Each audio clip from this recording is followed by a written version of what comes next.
So it's that time again, my NBA weekly recap, where I talk about the things that stood out the most to me in the last week of the NBA. First off, the San Antonio Spurs are heating up. They now have a winning record at 10-9, and they've won 4 out of their last 5 games, including impressive victories over the OKC Thunder and the Golden State Warriors. If you're not watching the games, you're probably just going to assume that it's all because of Wemby, but he actually missed 3 out of the last 6 games. The truth is, they're having a well-rounded team effort, as the Chris Paul effect is in full swing, as he's yet again improving a team that recently acquired him. One of the underrated bright spots has been their recent acquisition, Harrison Barnes, who's averaging nearly 20 points and 7 rebounds per game over their last 5 contests, on some insanely efficient shooting from both the field and from three-point range. This effort actually earned him the nod for the Western Conference Player of the Week. Now let's go out to Charlotte, where Lamelo Ball is on fire and hitting some truly goofy-ass shots. I mean, just look at how insane this one was. It's funny that he's basically doing the same crazy stuff he did in Chino Hills that people said would never translate to the NBA, and years later, here it is, translating. He dropped 50 points, 10 assists, and 5 rebounds against the Milwaukee Bucks, and followed that up in the very next game with 44 points, 7 assists, and 9 rebounds against the Orlando Magic. Unfortunately, it isn't translating to much winning, as his Hornets have a 6-13 record and have lost 6 out of their last 7 games. He's basically in his Allen Iverson/Kobe Bryant carry mode, as he's chucking up as many shots as he wants regardless of the defensive pressure. He's averaging 31 points on the year so far, but he's doing it on 43% shooting and 24.9 shot attempts per game. If that keeps up, it will be the most field goal attempts per game since Kobe's famous 05-06 season, where he averaged 35 points on 27 shots per game. At 16-3, the defending champion Boston Celtics are still looking like the favorite, as their superstar Jason Tatum has moved up into the second spot of NBA.com's MVP power rankings. One of the noteworthy games was their beatdown of the Los Angeles Clippers, where they won with a final score of 126-94. The Celtics scored a whopping 51 points in the second quarter alone versus the Clippers. The Clippers only had 49 points in the entirety of the first half. Remember, this is the same Celtics team that tied the NBA record for most three-pointers made in a single game. To put it simply, when the Boston offense gets hot, they are extremely terrifying to say the least. And it goes without saying that they are still the overwhelming title favorites, as they're looking to win their first repeat championship since the 1960s. Out west, Minnesota is looking like a disaster, as they have a 9-10 record and are currently outside of the playoff picture.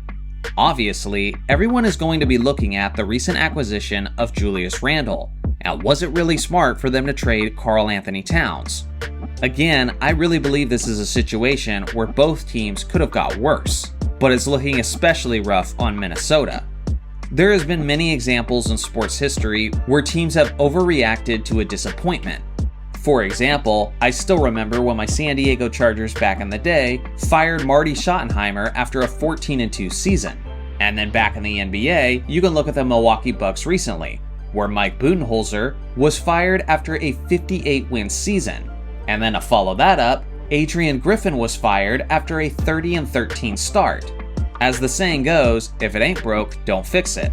And it looks like Minnesota, in their own arrogance, tried to fix something that wasn't broken, and now they're paying for it, as Anthony Edwards is calling his own team soft, which feels extremely reminiscent of what Jimmy Butler did right before he left that organization. It's still early in the season, and anytime there's a major trade, there's going to be a learning curve.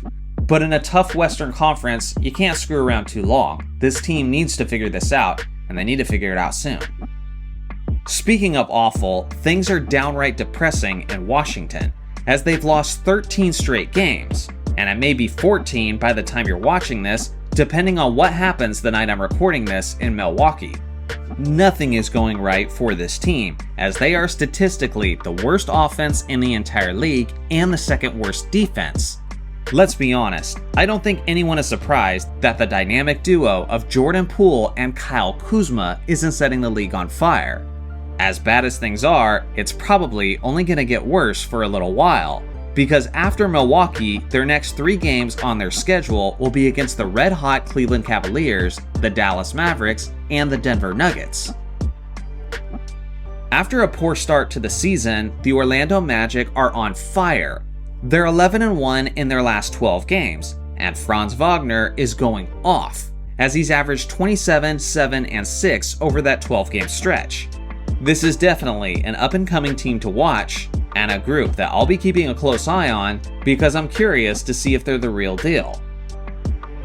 Out of absolutely nowhere, Elfrid Payton made a massive comeback to the NBA, as he had a 21-assist game, which is funny because in the other 4 games he's played this season, his numbers have been extremely pedestrian. That was soon followed up by Trae Young of the Atlanta Hawks having a 20-point, 22-assist performance. The last time 2 players had 20-assist games in the same week was actually just last season. And the funny thing is, that involved Trae Young as well, as he and Fred VanVleet did it during a week in April. So now to summarize everything and get you up to speed, here are the current NBA standings. And then, here is the latest MVP power rankings according to NBA.com. Lastly, per viewer request, here are some of the upcoming games this week to look out for. Tonight, the 16-3 Boston Celtics are taking on the 17-3 Cleveland Cavaliers in Cleveland. When these 2 powerhouses met up recently, it was an absolute classic. We know that Boston is the real deal, but on the other hand, I look at these matchups as measuring stick games for Cleveland, so it'll be interesting to see what happens in their own building. And then on Tuesday, the Warriors take on the Denver Nuggets in Denver, as Steph Curry and Nikola Jokic continue to be must-see TV. I'm looking forward to seeing if Golden State can continue to exceed expectations. And I'm also watching Jokic closely to see if he can achieve the most statistically impressive triple-double season in NBA history. So now it's your guys' turn. What stood out to you in the last week of the NBA? I look forward to hearing your thoughts in the comment section below. Thanks for watching as always, make sure to like and subscribe for more basketball content, and I'll see you guys in the next video.